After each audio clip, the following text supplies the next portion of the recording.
Gbogbo ọmọ káàárọ̀ oòjíire bí pẹ́ kú dédé àkókò yìí níbi tí ẹ ti láǹfààní láti máa wò mí láti máa gbọ́ mi. Ẹ kú ọjọ́ méjì mẹ́ta àbí o. Bí bá ti ń tó bí ọjọ́ méjì mẹ́ta tá àti rẹ ni tàbí gbọ́ rẹ ni ẹ kú àti làkíra ẹni. Akanda Awikonko ló kọ mi. Àjàwó àrò ní mi Awikonko sọ̀rọ̀ lójú ọlọ́rọ̀. Bọ́lọ́rọ̀ bá gbọ́ kí n bàbá la bàbá ọlọ́run ṣe.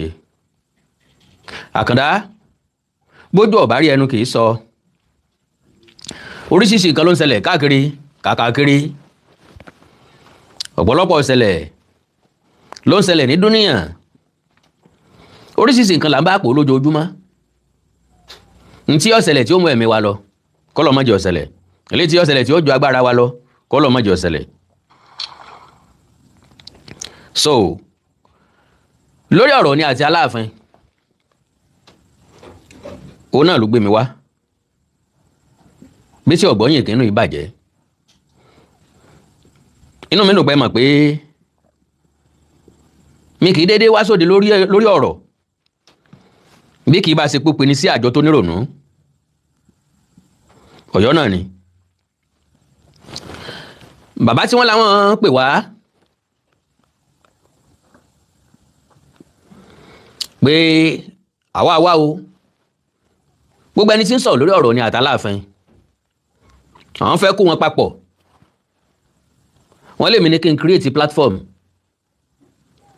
kí n háàdì àwọn. Wọ́n háàdì wọn sí platform tán bá máa háàdì èèyàn kan bẹ̀ lọ́la lókù wọ́n háàdì ẹnìkan kan bẹ̀. Kì í ṣe pé mo gọ̀ mi ò gọ̀ o mo mọ tí mò ń ṣe. Oríṣiríṣi àwọn èèyàn ló pè mí Mr. Awikonko ẹni yẹn kàn fẹ́ mú yín lọ́wọ́ dání ni o káwọn ará bí ó lè láǹfààní àti mọ fáyà. Mo ní kán mọ̀ wọ́rì mo ní mo mọ tí mò ń ṣe pé ìwà àti sí onítọ̀hún ọ̀jọ́ bẹ́ẹ̀ ṣùgbọ́n bọ́ bá wá farapẹ́ bẹ́ẹ̀ ọ̀hún gbogbo orin ló ní bá ṣe ń kọ́ gbogbo òlù ló ní bá ṣe ń jó. Àìsí fẹ̀lẹ̀ kébò sí lọ́jọ́ dàbí ẹni pé bò sí ò ṣeé jó. Bàbá fẹ̀lẹ̀ kébò sí ìbòsí rẹwà ó dùn ún jó ìbòsí o ìbòsí ìbòsí o ìbòsí ìbòsí o ìbòsí ó dùn ún pọ̀. So bẹ́ẹ̀ bá gbàgbé kẹ́rì pé lẹ́yìn ìgbà náà ni mo ní àwọn ará bí ń tiwọn àdàbà tí wọn ò ná ní à ń kùn gbẹ́ iná ń jó ẹyẹ oko ń lọ ni. Ìyẹn túmọ̀ sí pé àwọn ò sinmi. Ìmírí nírí pé ẹnìkan la kó àìsùn fún ká jẹ́ kí wọ́n ó jó tẹ́ wọ́n wá ń jó lọ ṣé gbàgbé mo wá ṣe kìlọ̀kìlọ̀ ń pé báwọn èèyàn ọba ti dúró wọ́n sọ̀rọ̀ padà lórí ẹ̀. Tẹ́ bá wo dáadáa yóò ti fẹ́ tó bí oṣù kan Akanda Awikonko ti dákẹ́ ń bẹ̀. Brọ́dà mi ìgbìyànjú the effort ó náà kó àpilẹ̀kọ sórí ìtàkùn Facebook ń pé àwọn tí wọ́n ń sọ̀rọ̀ ni lọ́yọ̀ọ́ tí wọ́n ń bu ẹnu àtẹ́lù àwọn ọba wa pé tán bá ti sinmi tí wọ́n sọ̀kù mọ́ gbogbo nǹkan tó ń ṣe nípa Aláàfin gbogbo ẹ̀ ló máa delete kúrò lórí social media ló àmì o gbogbo ìsàní jòbì lẹ́rọ̀ bọ́bá kan tó ya ariwo a máa gbálé gboko bó ń bá ṣe bẹ́ẹ̀ mi ò lè ṣe bẹ́ẹ̀ n ò lè delete nada. So mo wá fáwọn èèyàn lásìkò wọ́n yí padà wọ́n stop kàkà bẹ́ẹ̀ wọ́n tún bẹ̀rẹ̀ sí pọ́ǹpù oríṣiríṣi irọ́ síta ni. Mo wá ní ọ̀dà bó ni ọ̀bá sọ̀rọ̀ kọ àti gbé ìgbé rẹ̀ kò yẹ kó yí nígboro ẹnu ẹ̀ ń sògùn arẹmọ fún ni ká mọ̀ kọjá yìí ni ó lè gbọ́ ọmọ òun pa ń bóun ló sògùn arẹmọ bóyá nú àdó lójó sí ni bóyá sọ̀rọ̀ ni yóò sì lọ fàájà padà ọmọ tẹ́ fi ń sakọ́sí ni ó sì já láìsí ńlá fípẹ́ ni ọmọ àti wáyé ọlọ́dún gbẹ́gún ẹni ọmọ àti wáyé olùnàgún níyọ́ máa ti lọ rẹ̀. Ìyẹn túmọ̀ sí pé níta bá fi jọ ọmọdé lọ àfi hàn lọ́pọ̀ ìgbà bá gbìyànjú tá a fi hàn àní fi lè lọ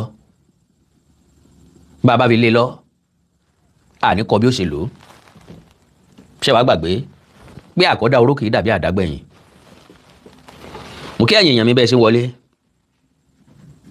wàhálà ti dààmú òní bà yín. ọ̀rọ̀ bọ́ lẹ́nu Ọọ̀ni àtàláàfin lórí ọ̀rọ̀ supremacy. kí lọ̀rọ̀ táwọn méjèèjì sọ? kí l'Ọọ̀ni sọ? kí l'Aláàfin sọ? ṣé báwọn méjèèjì ṣe sọ̀rọ̀ yóò ròkun gbàgbé Chief Awikonko ọ̀dà mo ti gbọ́ tí o. God bless you sir, God bless you ma. sí ọ̀rọ̀ táwọn méjèèjì sọ like I said, ṣé yóò rodò yóò lọ mú mi, yóò jẹ́ kí ọ̀rọ̀ supremacy kó rodò kó lọ mú mi, àbí yóò pọnkún ni, yóò yanjú ọ̀rọ̀ ni, àbí yóò tún dákun? èmi kọ́ mo kọ́kọ́ gbé jáde, àwọn ọmọ Ọ̀yọ́ náà ni wọ́n gbé jáde. Mr. Túndé Òkólì, God bless you, ẹ kí mi káàbọ̀ pẹ̀lú sticker, ẹ bá ń share program yẹn, ẹ jẹ́ kó dáhùn ibi tó yẹ kó dé, ẹ bá mi pín, ẹ jẹ́ kó rìn àjò tó yẹ kó rìn, kálíbà mọ̀ wípé àgbà tí ọ̀kẹ́rùn sọ̀rọ̀, irú àgbà bẹ́ẹ̀ yóò padà kẹtàn sáré. ẹ̀já dúró káwọn èèyàn bíi mélòó kan wọlé. mọ̀ ń bẹ̀bẹ̀ ni ẹ bá mi pín program yẹn láàrin ìṣẹ́jú kan péré, ẹ bá ń pín, ẹ bá ń pín.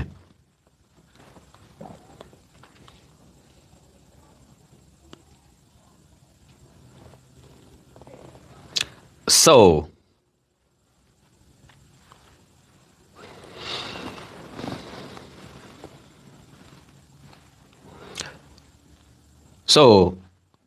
a gbọ́ ọ̀rọ̀ tí Aláàfin sọ, a gbọ́ èyí tí Ọọ̀ni sọ, a play fídíò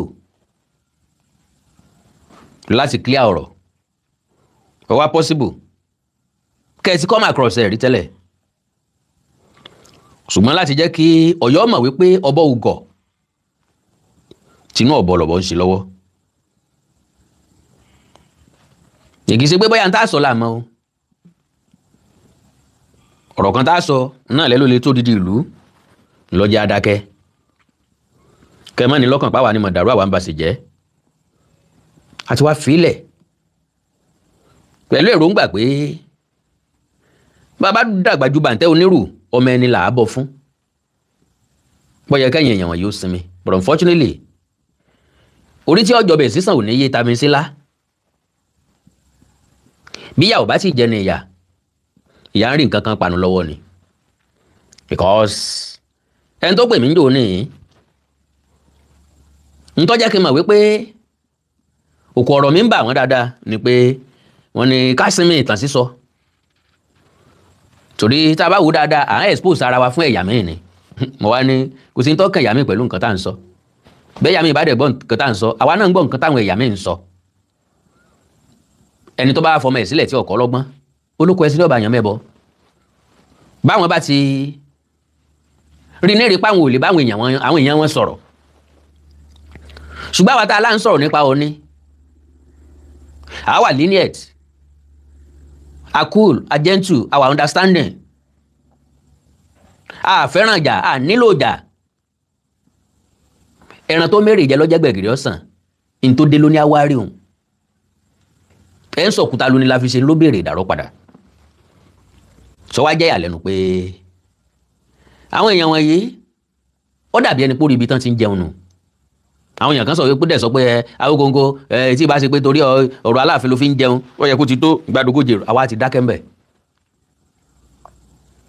láàrin bí ọjọ́ bíi mélòó kan ẹ̀yin èèyàn mi lẹ́ẹ̀gbẹ́ ẹ̀ rí mi lóde, àwọn tó rí mi wọ́n rí mi fírífírí ni, èmi náà kọ́ o, oge ọgàn la fi ṣe o, software la ní á lò o,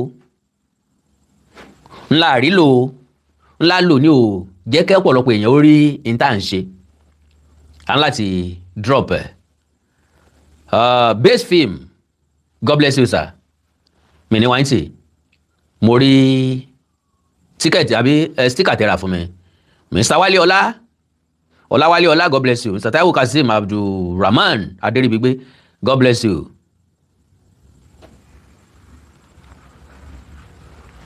God bless you sir. Now nítorí àkókò wa ọmọ Ọ̀yọ́ tó post nǹkan kí ló post, kí ló prompt mi, kí ló gbé mi wá gangan.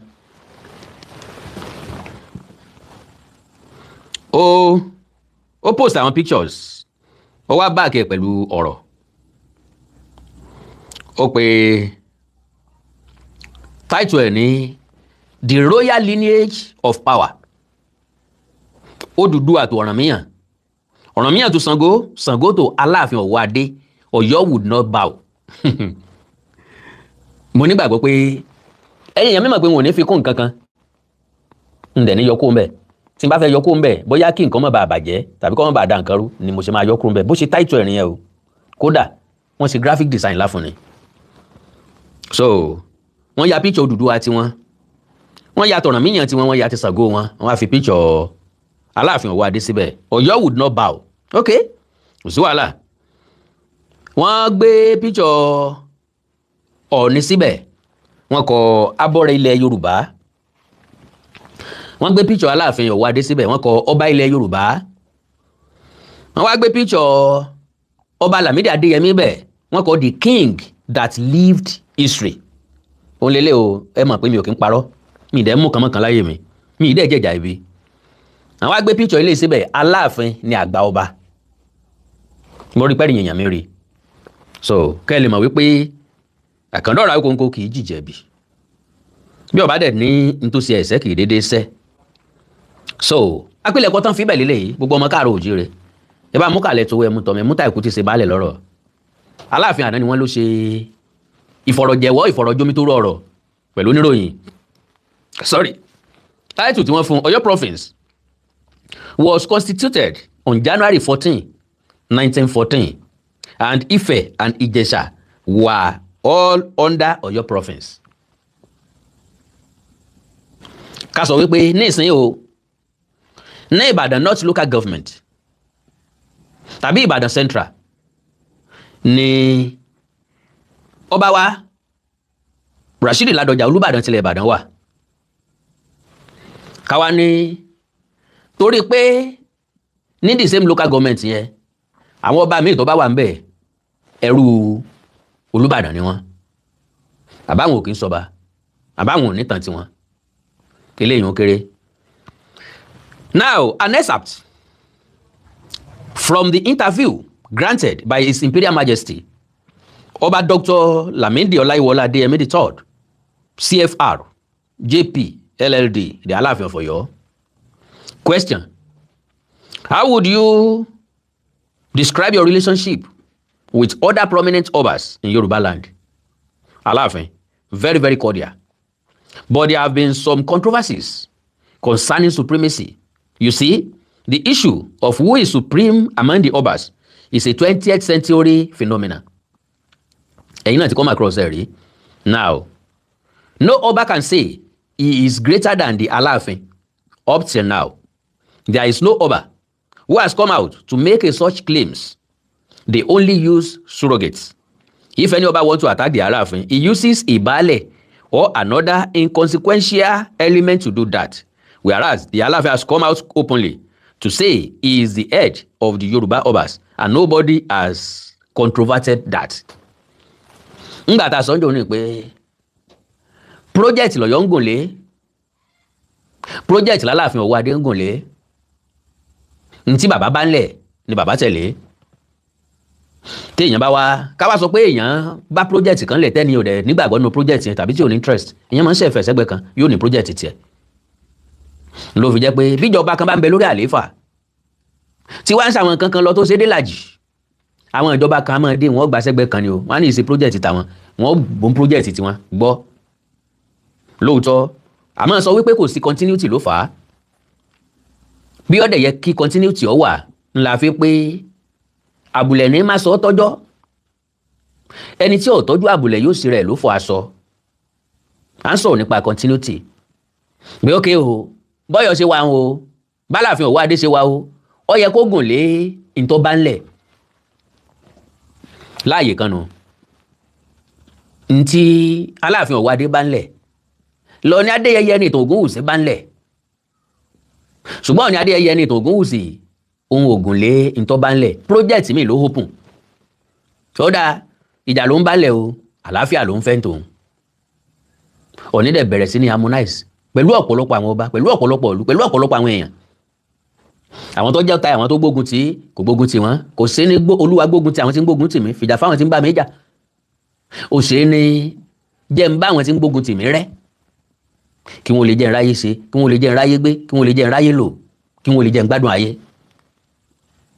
So now ńgbà tó yọ wá láwọn ò sinmi, tí ò sì sọ́gbà àlùmọ̀kọ́rọ́ yín, tí ò sọ́nà àbáyọ, tí ò sì fi tán fẹ́ gbọ́rọ̀ ń gbà ju pé kí wọ́n gba kámú lọ. Àìgbà kádàrá tí mo ní gba kodoro ní tẹ̀ lọ́yọ̀ báyìí. Èmi mọ̀ wípé Aláàfin Ọ̀wọ́ Adé ní grace and opportunity láti sọ fún personal assistant wọn lórí ètò ìròyìn àtọ̀rọ̀ tó jẹ máràlú pé gbogbo àwọn tó wà lórí social media kó search lórí social media, gbogbo àwọn tó wà lórí social media tí ń sọ̀rọ̀ wọ̀nyí kọ́kọ́ ṣàn wọn. Ṣùgbọ́n bó bá ti jẹ́ pé nǹkan tí wọ́n ń ṣe ó tọ́ba lọ́rùn, ọba máa gbóríyìn fún wa ni, iṣẹ́ ó sì máa tẹ̀síwájú. Tó àwọn ò pé kí iṣẹ́ ó máa tẹ̀síwájú, ṣùgbọ́n tí máa ń tẹ̀yìn rẹ̀ yọ, bó bá tẹ̀yìn rẹ̀ yọ, kẹ́nìkan kó má sunkún o, kẹ́nìkan kó sì má pariwo. Ṣé àgbẹ̀ kò dùn mí ẹ̀kan làwí, bó bá ti ń di kò dùn mí láì mọye ìgbà, ó dùn tọ̀hún. Ìgbà tíjọ́ bá yọ ọmọlúwàbí ní kò lójú agbo, ọmọ ọ̀sán ni yóò sì kó pọ́npọ́n bá màmá ẹ̀. Bí ó bá ti sèso lórí igi, kò sẹ́ni tí ó lẹ̀ kó sí. Bí èso bá ti wà ń bẹ̀, kó máa retí òkò. So now Aláàfin ní àwọn ti jáde láti sọ pé àwọn làgbà ọba. Kí ni mú ìyàn rere gẹ́gẹ́ bí àgbà? Because àwọn aráalé ní pé ẹni tó kù lágbà náà lérè rèé. Ńgbẹ́ ẹni tó kù lágbà bá ti ń pé èmi làgbà o, ó túmọ̀ sí pé àwọn èèyàn ò rí lágbà, ṣùgbọ́n ó fẹ́ jẹ́ kí wọ́n rí òun lágbà. Kálukú ọmọ ńlọ́dà bàbá àtìyẹ́ mọ̀. So wá ní, if you go to Sir Lugard's political memoranda in 1917, he detailed the hierarchy of all the traditional rulers in the north and the south. So yóò wù wá láti rí Sir Lugard's political memoranda tọdún 1917. Mo gbéṣẹ́ fẹ́yìn èèyàn mi tó wà ní United Kingdom. Ẹ bá ń wọnú àkàì fún wọn.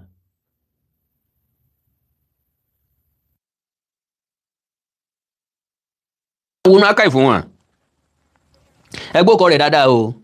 Sir Lugard's political memoranda ọdún 1917 ni wọ́n kọ gẹ́gẹ́ bàbá yẹn ti sọ.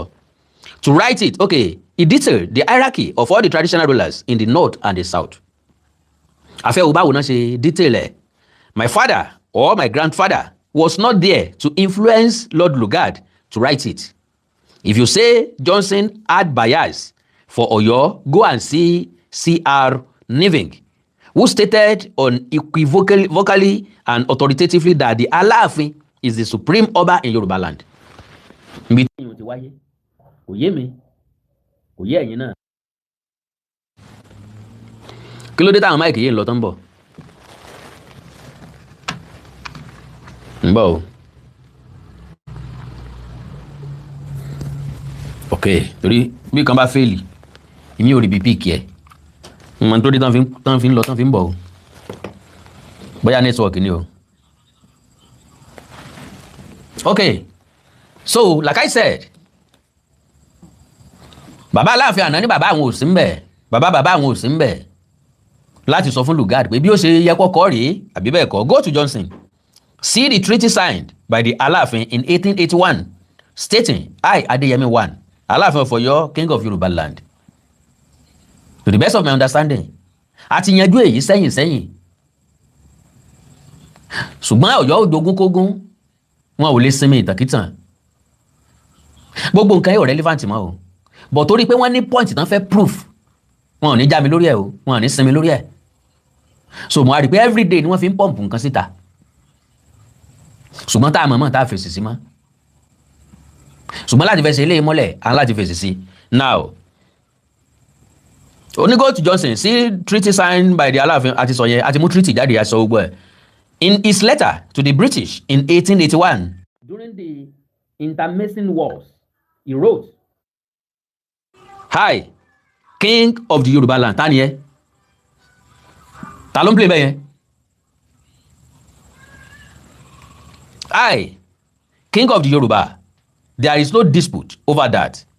I have challenged them to a debate at least for 10 minutes. But they have run away because the facts are there. Somebody wrote recently that the first settlement was ruled by the first Alake. Do you believe that? That the first settlement of Yoruba was established by Alake, who was established in 1830. Question: do you believe the history of Yoruba started in 1830? Aláàfin, the first Alake in Abiyokuta Okunkenu was a Sagbua, a chief of Aláàfin. Go to the book, Egba and Her Neighbors. To God be the glory. Egba and Her Neighbors. Ó wà lọ́wọ́ mi. Ọwọ́ mi ti tẹ ilé yun.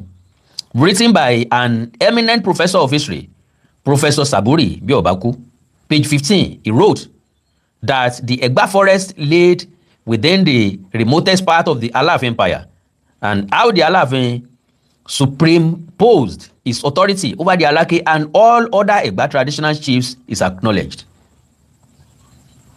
Ìyẹn túmọ̀ sí pé Alake Egba náà, torí ibi tí Egba wà ní ìsìn kọ́ lè Egba wà tẹ́lẹ̀tẹ́lẹ̀. Alake Egba náà ibi tó ń kọ́kọ́ tẹ̀dó sí, ó lè jẹ́ surrounding Aláàfin, kì í ṣe ibi tí Egba wà ní ìsìn.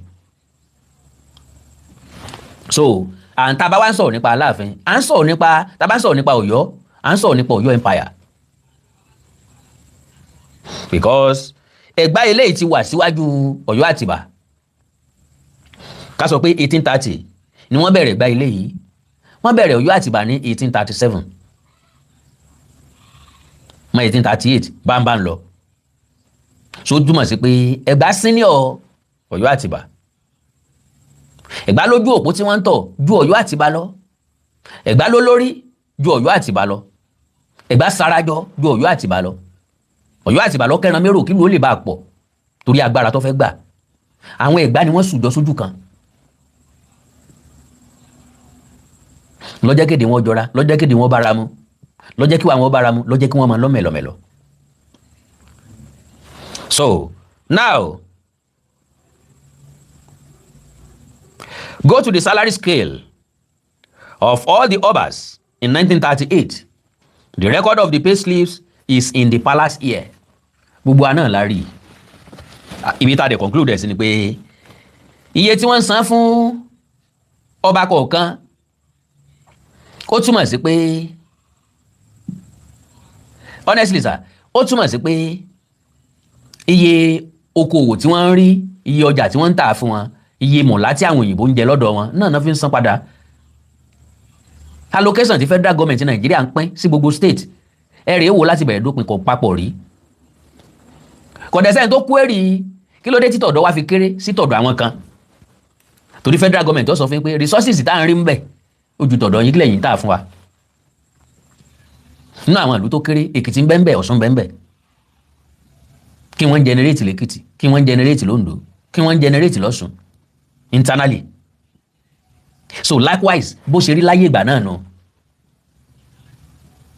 Báwọn òyìnbó ṣe ń rí owó, bọ́n ṣe ń bá wọn gbowó, wọ́n bá wọn gbà sákọ́lẹ̀, rán àwọn ajẹ́lẹ̀ kí wọ́n bá wọn gbowó orí, bọ́n ṣe ń rówó orí gbà sí ni wọ́n ṣe ń san padà fún àwọn ọ̀gá àwọn tí ń bá wọn gba owó, èyàn àwọn ọba.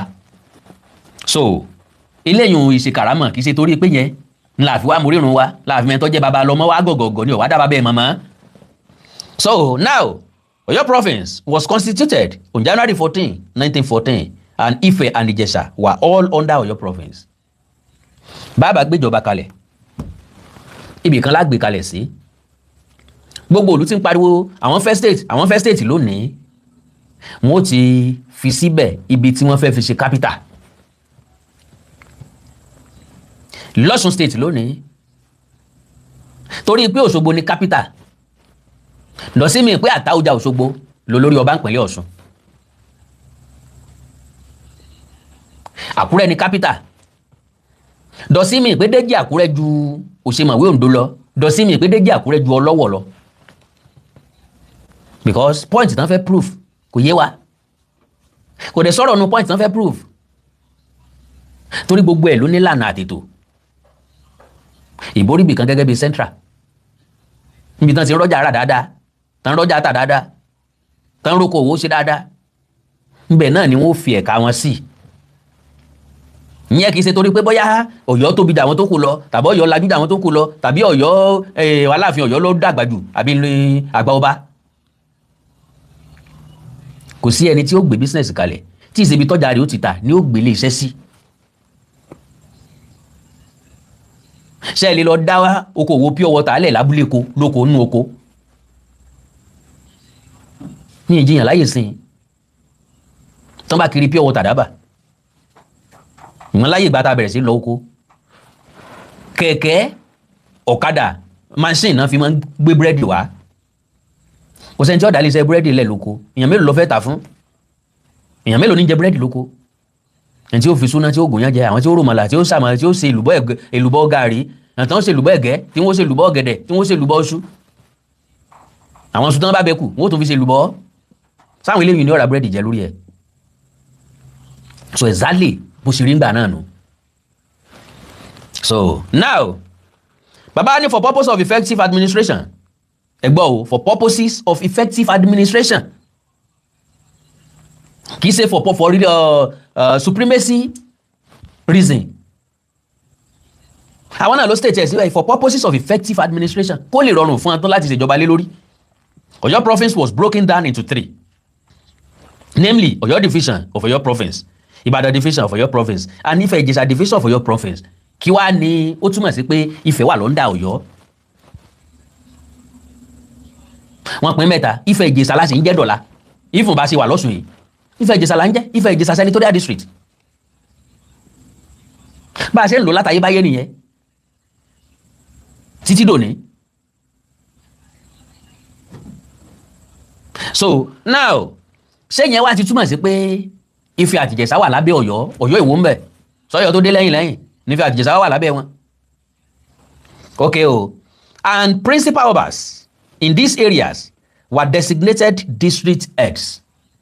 kí ló dé tí wọ́n wá designate Aláàfin kó wá head Ìjẹ̀ṣà tàbí kó wá head Ifẹ̀ tàbí kó wá head Gbọ̀ngán tàbí kó wá head Ìkirè. point táwọn yẹn fẹ́ prove kò yé mi. in Ìbàdàn the Olúbàdàn was the district head of Ìbàdàn Ọọ̀ni was the district head of Ifẹ̀. So what are you now talking about? Ngbọ́n náà ti wá wà lábẹ́ yín. Ọ̀ràngún was the district head of Ìlá and Ọ̀wá was district head of Ìgbómìnà. The Aláàfin was the paramount head of the whole province in ranking láàyè ìgbàwó láago mélòó táǹtò bẹ́ẹ̀. Kò ṣẹlẹ̀ rí. Aláàfin ò district head nǹkan kan gbogbogbò rárá kò wáyé rí. Tó bá wáyé inú ibi tó ti wáyé mo challenge ẹ̀yin Ọ̀yọ́ ẹ mú jáde fún wa inú ibi tó ti wáyé kì í ṣe ilé ẹ̀sẹ̀ lọ fọwọ́ kọ́ o ẹ̀jẹ̀ àrípò jáde kó wà ní archive pé Aláàfin ní district head. The Aláàfin was the paramount head of the whole province and in ranking the Arẹ̀mọ who was the crown prince of the Aláàfin was the district head of Ọ̀yọ́ province. 20 district courts were opened for the 20 districts in the province and the Aláàfin never sat in any of the district courts but at the court of appeal over the 20 district courts. ẹ̀jẹ̀ àbẹ̀rẹ̀ lọ́wọ́ Ọ̀yọ́ pé nígbà t'Aláàfin wá jókòó sí court of appeal káti ẹ̀gbẹ́ lóòótọ́ ni ẹjọ́ wo ni wọ́n gbé wá látọ̀yọ́ ẹjọ́ wo wọ́n gbé wá láti Ìjẹ̀ṣà ẹjọ́ wo wọ́n gbé wá láti Ilé-Ifẹ̀ ẹjọ́ wo wọ́n gbé wá látẹ̀gbá ẹjọ́ wo wọ́n gbé wá láti Ìjẹ̀bú ẹjọ́ wo wọ́n gbé wá látọ̀tà ẹjọ́ wo ni wọ́n gbé wá láti Oǹdó ẹjọ́ wo wọ́n gbé wá láti Èkìtì tó jẹ́ p'Aláàfin ló sọ̀fẹ́ yóò wá láti mọ̀ bó bá jẹ́ pé lóòótọ́ o Aláàfin wọn fi ṣe district head o gbogbo wọn o àbí paramount head gbogbo wọn Ọ̀yọ́ parọ́ ju nǹkan mi lọ. Aláàfin ní district ní paramount head kò dẹ̀ jókòó sí kóòtù kankan tán create rí meanwhile wọn inú kóòtù tán tó ti ń head náà gbà lọ́wọ́ ẹ̀ náà gbé fún Bọ̀dé Thomas. What are you talking about? kí ló yẹ tí rọ́bà yẹn yín jẹ́ báyìí ogún tẹ́ ẹ fẹ́ jẹ tẹ́ ẹ lérí jẹ tẹ́ ẹ kan tanra yín tẹ́ ẹ kan parọ́. When there was a problem between Ife and Ìjẹ̀ṣà ìyẹn náà máa fẹ́ reverse Sir John Macpherson asked the Aláàfin to intervene nígbà tọ́rọ̀ wá ṣẹlẹ̀ láàrin Aláàfin Olúbàdàn àti Ṣọ̀ún. Ta ni gómìnà àgbà náà pè ta ló wá bá kì í sọ ní àtọwọ́ ọbọkùnrin. Yorùbá ní bẹ́ẹ̀yàn méjì bá ń jà ìjàkú akátá ẹnì kẹta ni ó làjà wọ́n tún wá ní àìsí ẹnì kẹta ńlẹ̀yàn méjì fi jà ìjàkú akátá. bẹ́ẹ̀yàn méjì bá ń jà ẹ̀ńtọ́ abárípò súnmọ́ wọn tàbí tó sì kẹta náà lápè pé báwọn èèyàn sọ̀rọ̀ àwọn èèyàn ní báwọn sọ̀rọ̀ náà ó sọ fún ọ pé jà ò yẹ ọmọ èèyàn náà o. So now, as the Aláàfin to intervene, the Aláàfin sent Ààrẹ ìlú Gbohùn and Alápinni and the number of Ọ̀yọ́mèsì to go and adjudicate. The boundary fees by Aláàfin at Ẹnu-Ọwá still subsist till today. Aláàfin kọ́ ló pin bẹ́ẹ̀. Ìjọba àsìkò gbà náà ló dá sí ni wọ́n parí ẹ̀. Because Aláàfin ò ní authority lórí Ilé-Ifẹ̀ rí. Débi tí ó wá pàṣẹ pé bẹ́ẹ̀ ṣe rere o, bẹ́ẹ̀ ṣe ṣe lélẹ̀ o, irọ́ bọ̀yọ́ jẹ́. Ìjọba àsìkò gbà náà ló sọ pé ibi ní kẹ́ ẹ fi sààlà.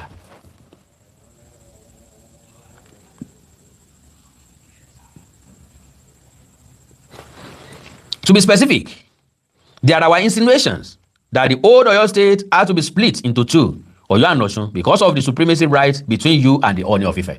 Aláàfin náà ń béèrè lọ́wọ́ Aláàfin. I would not know the inner workings of government, but I want to tell you this: politics brought out the Ooni.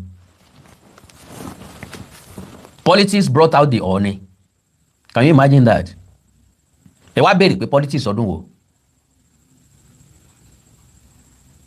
Wọ́n ní lọ́dún 1937 tán bẹ̀rẹ̀ meeting wọn, lọ́dún 1903 tí Aláàfin kọ́kọ́ jáde, politics wo ló wà láyé ìgbà náà? tAláàfin ló bá wọn dá síjà Àkárìgbò Rẹ́mọ àtẹlẹ́pẹ̀. Politics wo ló wà nígbà náà? Because as far as I'm concerned, 1903 wọn ò tí bí Ọbáfẹ́mi Awólọ́wọ̀, 1909 ni wọ́n bí.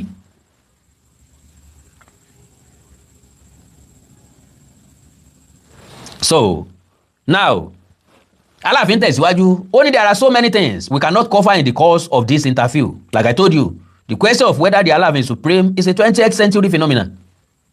When Awolowo emerged the premier of the old western region, that was when the government propped up the Ooni.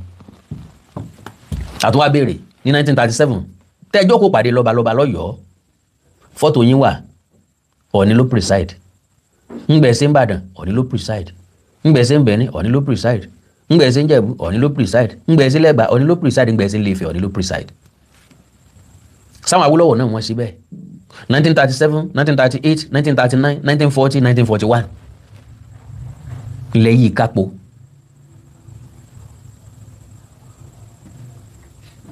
Sọ́ọ̀ni náà ló fà á. Àbí ṣé Ọbáfẹ́mi Awólọ́wọ̀ náà ló gbàgbára fọ́ nígbà náà? Bàbá ńlá tí wọ́n jáde kúrò láàfin ńgbà tó ní lọ sí Èkó. Ọbáfẹ́mi Awólọ́wọ̀ náà ló fà á ló ní kán jáde kúrò ńbẹ̀. Àbí bàbá yín lọ sọ fáwọn èèbó pé ọ̀rọ̀ oyè ọba jíjẹ kọjá agbára òun, Ilé-Ifẹ̀ ní kẹ́ ẹ máa lọ. Nígbẹ̀ ń bàbá òun wà, bàbá òun ló lè yanjú ẹ̀. Ọ̀yọ́ ẹ̀yẹ parọ́ wọn o. Okay, and the only way they could do it successfully then was to get rid of the Aláàfin, which they did by deposing the Aláàfin, and Ọọ̀ni Adéṣọjí Adérẹ̀mí on August 8, 1960 was appointed the governor of the western region. The governorship thing was to give leverage to a man who never founded any empire. Ọ̀rọ̀ empire ni ó pa yín, ọ̀rọ̀ empire ni ó destroy yín, ọ̀rọ̀ empire ni ó bà yé yín jẹ́ kàn yín. Bẹ́ẹ̀ bá sinmi lórí láti máa promote dead empire. Empire ti kúregbé, empire ti sùn. Ibi empire gan ti lùgbà gan, ẹ lè lókè mọ́. Ọgbọ́n lẹ́nu ọjọ́ mẹ́ta wọ́n ní Aláàfin àwọn èèyàn lọ síbi empire wọn. Bóyá fẹ́ kó padà sílé. Bóde bá lè mọ ilé náà nílé mọ́ padà sí. Kọ̀rẹ̀ sígbà tí èèyàn délé tí ò rí lédè, a jẹ́ pé ìpínlẹ̀ Kwara lè tún padà bọ́ síhùn. Ẹ̀sìn ìpínlẹ̀ Ọ̀yọ́ mọ́. Kò síjà láàrin ẹ̀yin àti Ṣọ̀ún mọ́, kò síjà láàrin ẹ̀yin àti Olúbàdàn mọ́, ẹ̀yin àti Emir Ìlọrin lẹ́jọ́ ọmọ kọ́ ọmọ lùpọ̀ bọ́. Gàmbàrí pa Fúlàní kúkú lẹ́yìn méjèèjì kò sẹ́jọ́ ń bẹ̀. Ìran kan náà ní. Kàún gan ní. Gàmbàrí ọmọ húkúhúkú. Àtùbàrí bá àti tápà gbogbo ẹ̀mọ́ra wọn, Ọlọ́run ràn yín lọ́wọ́. So wọ́n wá ní wọ́n gbé governorship fún ẹni tí ò kí ń ṣe tí ò ní empire. Ṣùgbọ́n Ọọ̀ni Adéṣọjí Adérẹ̀mí was educated. Aláàfin mélòó ló kàwé ńgbà náà? tí wọ́n fi hàn jẹ gọ́fúnà kí lẹ̀ exposure wọn and again gbogbo ayé mọ ibi tó rírun gbogbo ọmọ káàrọ̀ òjìrè wa Fulani people abi. When they organized the Traditional Rulers Forum in Abuja, Yoruba Obas were ridiculed. They put all the emirs on the first row and put Yoruba Obas, including the Oni, on the second row. When I came in, I asked for my seat, and they wanted me to go and sit at the back. I just removed one of the tags and sat beside the Sultan of Sokoto. Ẹnikẹ́ni tí bá ti ń jà sáàyè kò tọ́ sáàyè yẹn. Àwọn ọ̀jọ̀gbọ́n ní tó bá lọ sí òde àríyá, wọ́n jókòó sọ́wọ́ wájú, ẹ̀yin ni kó jókòó sí. Torí gbà tá darí ètò ọba bẹ̀rẹ̀ program tí ọmọ wa pé ẹjọ́ o afẹ́bẹ̀yìn bàbá wa yín màmá wa tẹ́ jókòó sọ́wọ́ wájú yìí, àwọn àlejò kan láfa ìyẹn lẹ̀ fún ẹjọ́ torí Ọlọ́run ẹ bá bọ́ sí síìtì kẹrin síìtì karùn lẹ́yìn tẹ́ẹ̀ nílé láì jókòó sẹ́yìn síìtì bẹ̀ gan mọ́. Gbogbo nǹkan kan náà fi jàgídíjàgan ṣe Ọọ̀ni will never sit níbi tí wọn ò fi táàgì orúkọ wọn sí. Kàkà bẹ́ẹ̀ Ọọ̀ni ọ̀yà ní jókòó rárá Ọọ̀ni ọmọ lọ ni. Ntọ́ ni ó fi máa yọ táàgì kúrò lọ gbága síbi wọn ò gbága ẹ̀ sí. Ọlọ́run ní yan ni sípò, Ọlọ́run ní fi yan so lórí. Yorùbá lágbà tí ń fọ́ ní káà láì lówó lọ́wọ́ ẹbí pákó ajá ní gbó. Wọ́n wá ní bàbá bọ́lọ̀ wọn ò bá pe ní bàbá ayé gbìyànjú ṣe bí àgbà. Ẹ bá ní kankanjú mọ̀ wọ́n kanjú gbàgbé olúwa rẹ̀ náà ni kò ní sí respect fún tọ̀hún. Àti ha àti bí látìgbà tí Aláàfin ti wá gbàgà kúò tọyọ táàgì kúò nǹkan kan sí wọ́n pọ́n létò Ọọ̀ni ní national látìgbà náà lọ. Ṣé wọ́n respect ẹ̀ bí Ọọ̀ni? Ṣé wọ́n respect ẹ̀ ju Ọọ̀ni lọ? Ṣé wọ́n torí ẹ̀ fẹ́ ṣe nǹkan ní national kí wọ́n pe Aláàfin instead of Ọọ̀ni? Gbogbo àwọn nǹkan tí ò dùn máa Ọ̀yọ́ nù lélẹ́yìí kò dẹ̀ sẹ́ni tó lè tuntun. Bí kádàrá ṣe tónù bọ́lọ̀ ọba ṣe tónù bí ìpín ṣe tó nìyẹn. Ẹgbẹgbẹ̀rún Aláàfin kan ò lè tuntun. Àwọn ọmọ Ọ̀yọ́ kan máa sunkún lórí social media náà ni. Ariwo wọn ò ní hu tẹ̀tẹ̀ kò dẹ̀ ní change anything. All right. So under the Clifford Constitution in 1922, two Obas represented the whole of Nigeria at the Legislative Council, the Sultan of Sokoto and the Aláfiyà of Ọ̀yọ́. The Aláfiyà represented the entire South in Lagos. Lọ́dún wo ni láàkó wo ni 1922. Yóò wù wá láti rí under the Constitution of Clifford under the Clifford Constitution in 1922. Clifford Constitution 1922. Ẹ̀yin tẹ́ wà ní UK ẹ ràn á lọ́wọ́ ẹ bá wa yí áká ìfún wọn wò. Ṣé bó ṣe wà ń bẹ̀ nu? Báláàfin bá lọ represent South West. That means Ọọ̀ni lọ́ràn lọ. Yà torí pé Ọọ̀ni Ọọ̀ni ọ̀rá yìí láti máa jáde. Èèyàn gbọ́dọ̀ lọ́mọ tó lè yóò bá nítorí ká lè rómi pòǹgbẹ la ṣe gbèjò. Kéèyàn ó lè rọmọ ránṣẹ́ ní ṣe bímọ. Àìsí ìlọ́kọ́lé àfọwọ́kómi. Ìrọmọ tó yẹ kí n mọ lọ́mọ bímọ tó yẹ kí n ránṣẹ́. Kí mi gan tó máa da pápá ara káàkiri. Báláàfin bá represent ilẹ̀ Yorùbá ń gbà náà Ọọ̀ni lọ́ràn. Ó lọ jẹ́sẹ̀ bá bẹ́ẹ̀ ni. Kò dẹ̀ sẹ́ni tí ó pé ó ṣe bẹ́ẹ̀. Ṣùgbọ́n nítorí pé ìran ọ̀dàlẹ̀ ńlọ̀yọ́. Wọn ò ní fi ṣe bàbá àwọn jẹ́ iṣẹ́ ara wọn ló fi jẹ́ lọ́hùn. N ti ń ṣẹlẹ̀ gan-an. Kàkà kó sọ pé bàbá mi lọ́ràn mi wá o wọ́n ní wá sojú àwọn wọn láwọn làwọn wá sojú gbogbo ìlú àwọn. Irú èèyàn tó lọ́wọ́ bá ṣe wọ́n nù. Nítorí jẹ́ kí gbogbo ẹ̀ mú láyà àwọn kankan nù. Oh my goodness. I left the place and went home, wrote a strongly worded letter to General Jeremiah Hussaini and copied the late General Abacha. Abacha invited me and I told him that government is a continuum. He reasoned with me and corrected that the Alake and the Awujale never fought their own cause, but I fought mine. Nígbà tí Aláàfin àná wá lóhun jíjá tó ń bọ́ lọ́jàdé kí làbá yọrí sí ẹ̀. Ìlúkélú kan kì í tọ́ ni. Okùnkókùn kan ìtókùn àgbàre. Kàn ní ibù, kàn lóòró. Láíláí kò ní ṣẹlẹ̀, Aláàfin kan ò ní tóbi jọ ní lọ. Bó ti wà láyé tí kọ́ sínú. Ó ń bẹ ní ìsìn bí ó sì ṣe wà títí ayé àìnípẹ̀ kan nù. The earlier the better. Tẹ́ bá pa àwọn ọmọ yín àwọn ajá yín tí ń gbó káàkiri lórí social media yìí pé kí wọ́n kàn jára sinmi. The more they expose you. So, when they asked us for a meeting in Abuja, they asked us to bring our aides for hotel accommodation. The emirs will bring about 8 and they put them in suits Why they reserve 2 rooms for me? I just packed to one of the presidential suites. Àyè tó tọ́ sálàfin wọn fún un. Ó fi rẹ̀ sáàyè tí ò tọ́ sí. Torí pé àwọn ìjọba ò rí bẹ́ẹ̀, Ọọ̀ni ni wọ́n rí bẹ́ẹ̀. Ọọ̀ni náà prepare suit fún yàrá méjì tó tọ́ sálàfin wọn fi ilẹ̀ fálàfin. Ṣùgbọ́n torí pé tí wọn kì í tẹ́ wọn lọ́rùn. Tẹni ẹlẹ́ni ni wọ́n máa ń ranjú mọ́ káàkiri. Ní ọ̀jẹ́ kan lè sunbi tán fún wọn tó jẹ́ pọ́n tó ranjú lọ bòmíì. So, I just packed to one of the presidential suites. They said, but it was not reserved for me. And I said, they didn't have to do that. I did it myself. So, irú èèyàn tí wọ́n jẹ́ nìyẹn. You see, as the Aláàfin, you cannot fear anything. Bẹ̀ẹ̀dúró kan pa ilé, ẹ má pọnra yín lé mọ́. Àpọ́nlé tẹ́ fẹ́ fúnra yín lónìí wọ̀n wọlé. Kò dẹ̀ work. So, now, ọ̀rọ̀ Aláàfin nu. Ọ̀rọ̀ tó ní. Pápápá. So, Ọọ̀ni sọ pé Ọba of Benin gbójú Aláàfin Ọ̀yọ́ lọ. Ìyá Aláàfin tó ń claim kẹjá kọ́kọ́ kàǹkẹ́ tó ní sọ. Kí n tó wá play video just 6 minutes. Kí n tó wá sọ aburú tí fídíò yẹn ti fà. God bless you, ẹ má jẹ́ gba time yín mọ́. Mo rí pé mo ti gba time yín gan, ó dẹ̀ ń dùn mí. The late Ọọ̀ni of Ife, Ọba Okun Adesiju Ade had before now asserted that his tool was superior to that of Aláàfin of Ọ̀yọ́. The late monarch also said that even the Oba of Benin is greater than the prominent Ọ̀yọ́ monarch in a viral old video that reminisces about the superiority claim between him and the then Aláàfin Ọba Lamidi Adeyemi. In the clip that hit the internet on Thursday, the late Ife monarch was seen explaining to his subjects and visitors in his palace that even the then Nigeria governor, Sir O. Clifford, and the Federal Gazette of 1904 backed his claims. Àwọn eléyìí sọ̀rọ̀ 1922, Ọọ̀ni sọ̀rọ̀ 1904. So jọra, kò jọra, gẹ́gẹ́ sẹ́gbẹ́ gògóńgò.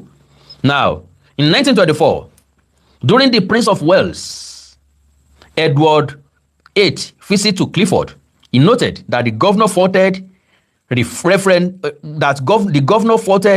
Samuel Johnson's book on Yoruba history as fake because it contradicted reality. The late monarch said, and I quote, "The Oba of Benin is superior to Aláàfin. I will provide you with all the necessary pictures as proof. You can take them away. You can hear him, late Oba Adeyemi, saying Ọ̀rànyàn. He was wrong. Ọ̀rànyàn is the correct pronunciation. It was tricky. There was nothing like that." Ṣé gbogbo Aláàfin ló máa wà tricky ni? Is it all of them? No máa wà tricky. Because Aláàfin ti bẹ lórí àlééfà yìí náà wà tricky. Wọ́n mojú ayé ṣe tó pẹ́ ó. Kí wọ́n rí kan yára, kan fẹ̀yìn, tó bá yẹ kan fẹ̀yìn lẹ́ẹ̀kọ̀ọ̀kan, líle kankan lójú.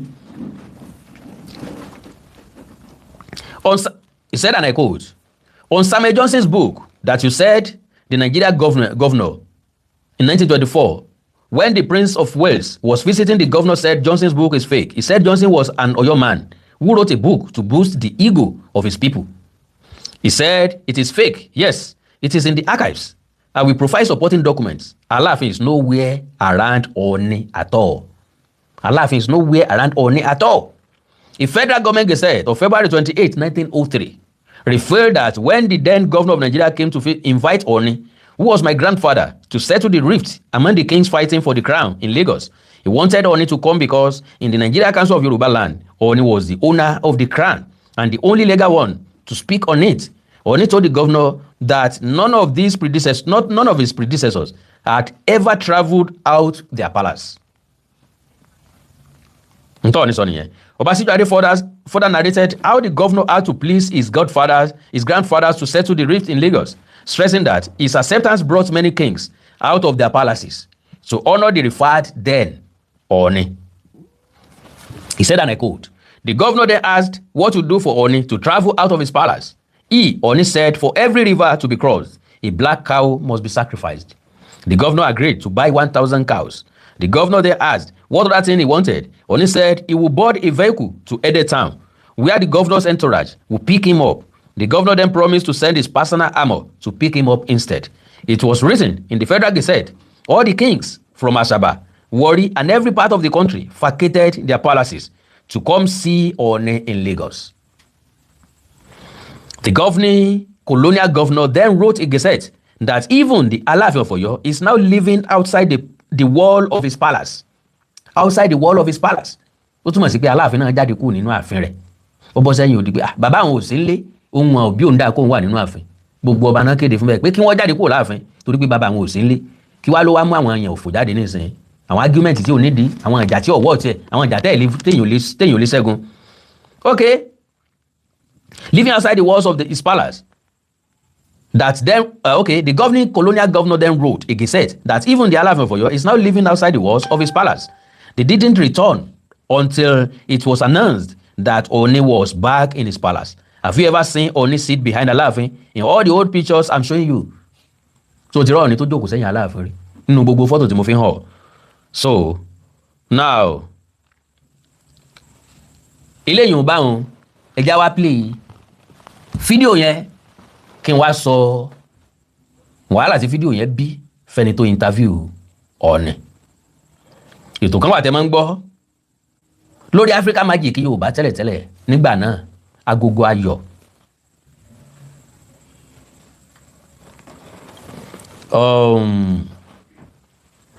Kí lórúkọ brọ́dà mi yìí? Fẹ́mi Ọ̀sìn.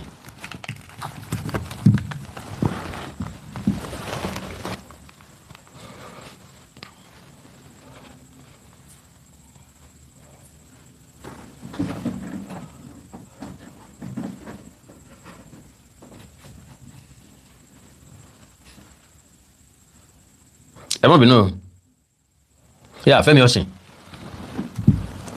ó ní ó ṣe interview yẹn fún Ọọ̀ni nígbà yẹn. Aláàfin ló stop program Agogo Ayọ̀. Mọ̀ bọ́yẹ ti gbọ́ rí lórí Africa Magic. Ó kọ lẹ́tà sí multi choice. Ó sùn Fẹ́mi. Ó ní kán suspend the program ẹ̀ pé Fẹ́mi wà bias. Sẹ́nìkan kan sún àwọn ọmọ Reverend Samuel Johnson ń pín story tọkọ wà bias. Ó lè kọ́ wá gbọ́ side of the story tó náà. Ẹni ẹlẹ́ni ò fẹ́ controversy. God bless you sir, God bless you ma. Ẹni ẹlẹ́ni ò fẹ́ controversy. Ẹlòmíà sọ wípé Mr. Awikonko nǹkan kan wà tó yẹ pé kíkẹ́ tó sọ ó yẹ kẹ́ gbọ́ tapá kejì. Ṣé mo sọ fún pé mo fẹ́ balance story ni? Mo fẹ́ gbèjà yẹn ni kí n wá balance story. Tán bá yàn jẹ́ tẹ́ẹ̀dẹ̀ fẹ́ gbèjà ẹ̀ tẹ́ wá lọ ń béèrè lọ́wọ́ ẹni tó yàn jẹ́. Ṣé bọ́rọ̀ tó bá dùn ni ó sọ tó bá dẹ̀ ti sọ̀rọ̀ tó dùn ẹ̀ láǹfààní àti sọ̀rọ̀ yẹn mọ́ because yóò sọ bóun sọ ti side story tó náà. Nígbà tẹ́ bá sọ tàkọ́kọ́ bóńtọ̀ bá lọ́rọ̀ láti sọ yóò jáde síta yóò sọ side tiẹ̀. Wọ́n ṣe máa ń ṣe nìyẹn. Àwọn journalist rédíò àti TV àwọn ni máa ń balance story torí pé ọ̀rẹ́ làwọn ń wá. Wọn ò kì í ṣe activist.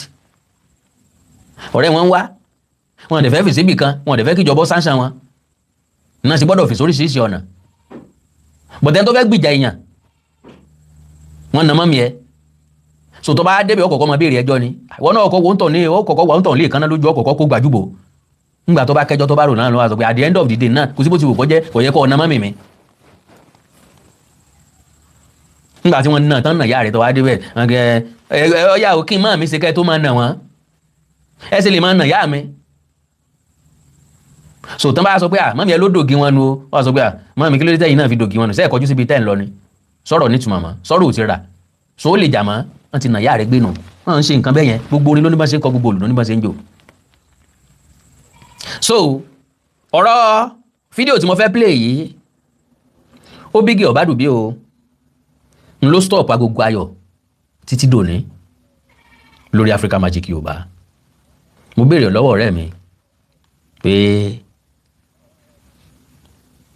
Aláàfin Ọ̀yọ́ ti wá ó ti lọ bí àgbáre ó ṣe s'Agogo Ayọ̀ mọ́ ó ló tún dìgbà míì bóyá yóò wá ronú pa ẹ̀ lọ́la I don't know but ó ti mú fún pẹ̀lú life ìgbésí ayé ẹ̀ dáa sí ọ́ dán sí ni mo fi máa ń sọ fáwọn èèyàn tán bá rí nǹkan kan bí gẹ́gẹ́ bí do or die tàbí pé tí àwọn ò bá ti ṣe kínní ayé àwọn ò lè dáa no there's nothing like that.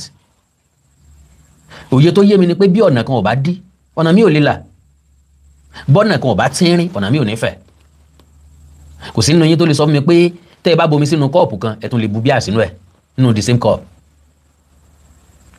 tàbí ẹ bu tíì sínú kọ́ọ̀pù kan ẹ tún fẹ́ bu ògógóró sínú ẹ̀ tàbí ẹ bu tíì sínú kọ́ọ̀pù ẹ bu kọ́fì sínú kọ́ọ̀pù kan ẹ tún wá bu ẹmu sórí ẹ̀ kò possible ẹ kọ́kọ́ máa mú nǹkan tán tàbí kẹ́ dànù kú kẹ́ fomi sànù kẹ́ tó wá bu nǹkan míì sí ni ó túmọ̀ sí pé kó o tó tọ ọ̀nà míì ó kọ́kọ́ fọ ọ̀nà kan lẹ̀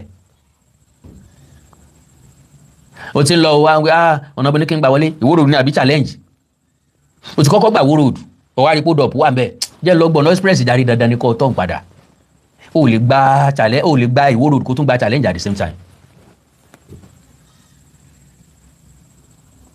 Fẹ́mi Ọ̀sìn drop agogo ayọ̀ lóòótọ́ but rí lọ́ padà já sí fún ọ̀nà míì tó tún tọ̀ ọjọ́ náà tó dáa jù bẹ́ẹ̀ lọ I won't say much about that but Fẹ́mi ò lọ sẹ́yìn rárá gíga tá a bọ́jọ́ ńlọrọ rẹ̀ alẹ́ ní báyìí lọ́lọ́run fi Aláàfin àná ṣe fún nígbà tá a bá pè yàn bàbá tó dijú mọ́rí bẹ́ẹ̀ tọ̀tọ̀ ọmọ lókònù because of what? Because of mere interview. Why can't you call the guy? Hello àwẹ̀ o mo gbọ́ interview tó lọ sí ń fẹ́ o tó ṣe pẹ̀lú ọ̀ni o wá sí tọ̀dọ̀ mi náà gbọ́ tọ̀dọ̀ mi ó yá wá gbọ́ tọ̀dọ̀ mi náà ìyẹn ń jọ̀rọ̀ bọ́ bá dẹ̀ ní mi ò lè wá o ẹ̀ dẹ̀ wẹ́lò mi náà ẹ̀ sì interview pẹ̀lú ẹ̀ pé ọ̀dà o ń tẹ́ni sọ ni mo fẹ́ debunk kò rí bẹ́ẹ̀. There is grace and opportunity for every one of us to say his or our own side of stories at any time. Ẹnìkan sọ̀rọ̀ láì dá ọ̀rẹ́ do láǹfààní àti debunk ẹ̀ pé kò rí bẹ́ẹ̀ instead tó fi mọ bó tọ̀ ń jà. Ṣùgbọ́n àwọn kan tán bá fi ilé ẹjọ́ halẹ̀ wọ́n fọlọ́pàá halẹ̀ ìgbà dógójì ìrò wájà.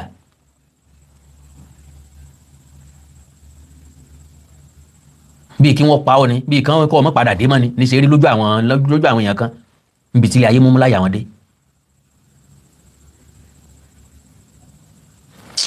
Ok ẹja gbọ́rọ̀ Ọọ̀ni tí Ile-Ife. Ìkànnì fóyìn ló wà tani fún wa lànà yẹn. Àtàlùwà ni ọwọ́ fi. Fẹ́mi ló ṣe interview yìí Fẹ́mi ni bàbá Ọọ̀ni àná Ọbọ̀kun Adésíjú Adé ní kí wọ́n lọ gbé fírémù ńlá wá Queen ọba ìlú Èbó ó wà láàrin wọn Ọọ̀ni wà ń bẹ̀ Aláàfin wà ń bẹ̀ Aláké wà ń bẹ̀ Àwùjalẹ̀ wà ń bẹ̀ ọba Benin wà ń bẹ̀ nígbà náà ni bàbá ń sọ pé bó làwọn jókòó sí bó ń Queen jókòó sí ìbò wà láàfin yín jókòó sí. No. Ọọ̀ni rè Queen ni Sultan ni igbákejì wọn ní nọ́ọ̀tì ni ṣé ọ̀bọ̀nù Aláàfin yìí ni. Kódà lẹ́yìn ṣé ọ̀bọ̀nù ńlá Aláàfin tó ráàyè dúró Ọọ̀ni dúró lẹ́gbẹ̀ẹ́ Queen kan Sultan dúró lẹ́gbẹ̀ẹ́ Queen kejì ṣé ọ̀bọ̀nù dúró lẹ́gbẹ̀ẹ́ Sultan Aláàfin dúró lẹ́gbẹ̀ẹ́ ṣé ọ̀bọ̀nù hierarchy wọn fi ń tò kálukú ti máa yẹ àtẹ̀ntọ́ tẹ́ lọ́rùn àtẹ̀ntí ọ̀tẹ́ lọ́rùn ẹni tí ó bá sì tẹ́ lọ́rùn ni ò ní sí ń bẹ̀ gbogbo ìgbà náà tAláàfin wà ń bẹ inú Aláàfin kì í dùn inú Aláàfin yìí dùn pòsíṣàn ní gangan ní wù wọ́n Ọlọ́run dẹ̀ rí wọ́n lẹ̀ kò gbé fún wọn fọlẹ́ ni ó lórí làgbórí fún orí aládéládé yẹ. Kò sí máa fún ẹ máa gbé fún ike lọ máa yà lọ́hùn. Ọba wúlò tọ́jú àlejò tọ́jú ilé. Wọ́n fẹ́ máa fi fóònù yà ó ní nóò yìí ń gbé fún yín ẹ máa gbé lọ ní ẹ lọ́ máa yà ń gbà tẹ́ ẹ bá débi tẹ́ ń gbé lọ. Lórí aládé. Kò sí tó ń jẹ́ bẹ́ẹ̀ yẹn. Tí ọmọ rúmọ rẹ̀. Àwọn tí lọ ní bẹ́ẹ̀ sọ ìsáàpù làbẹ́rẹ̀ yẹn. Ọba wúlò. Fún ìlú ọba nìyẹn. Aláàfin tó wí nìyẹn àwọn ìlú wa nìyẹn. Ọba Benin ó ju Aláàfin lọ. Ní bàbá sọ ọba Benin ó ju Aláàfin lọ. Máa gbé fọ́tò márùn-ún yẹn fún ẹ máa fọ́ mo fún ẹ níyẹn máa tún fún ẹ lélẹ̀ náà kó sì máa gbé àwọn yẹn lọ náà. Bàbá làwọn fọ́n fọ́tò ilé àwọn tó gbé mi fún ọ. Ibi ọ̀rọ̀ mi yàn fúnra rẹ̀ tó pariwo wà á rí kó òun lo ọ̀rọ̀ yàn kò sí tó jẹ́ ọ̀rọ̀ yàn ọ̀rọ̀ mi yàn ló wà òun rà á ṣe ọdọ́gbọ́n torí ọ̀rọ̀ mi yàn fún ọgbà bẹ̀ yẹn rí. Ibi justice wá wí yẹn Governor Nigeria ní 1924 when the Prince of Wales was visiting Only Johnson's book is fake. Only Johnson was an Oyo man who wrote a book to book the ego of Oyo people and archives. Archives. Copy one. Okay. I find a document that is true. Kò tẹ̀ sí tó aláàfin ò tẹ̀ súnmọ́ ní rárá pàápàá. Ọba wo ló? ọgbọ́n táwọn ní sọ pé aláàfin ò tiẹ̀ súnmọ́ òní pàápàá àwọn fọ́n dọ́kúmẹ̀ntì àfi báàkì ẹ̀ àwọn òròjọ́ òfegè àjàjà òfegè. Nígbà tó ní sí gómìnà Nàìjíríà 1903 wo ọmọdé fún mi gazette federal gazette. wọ́n lọ mú federal gazette wá ẹ má jẹ́ kí n fi léyìn gba táìmì yín mo ti play ẹ̀ mo ti ka nǹkan tí wọ́n sọ nínú fídíò mo ti ka ní text bẹ́ẹ̀ bá wù dáadáa á bèrè lọ́wọ́ ara wa pé do we need all this? Honestly we don't ṣùgbọ́n ẹni tí ń pè ọ́ dákẹ́ bọ́ bá lọ ń gbàgbọ́ ya etí rẹ̀ ọkàn wulẹ̀ dì ní.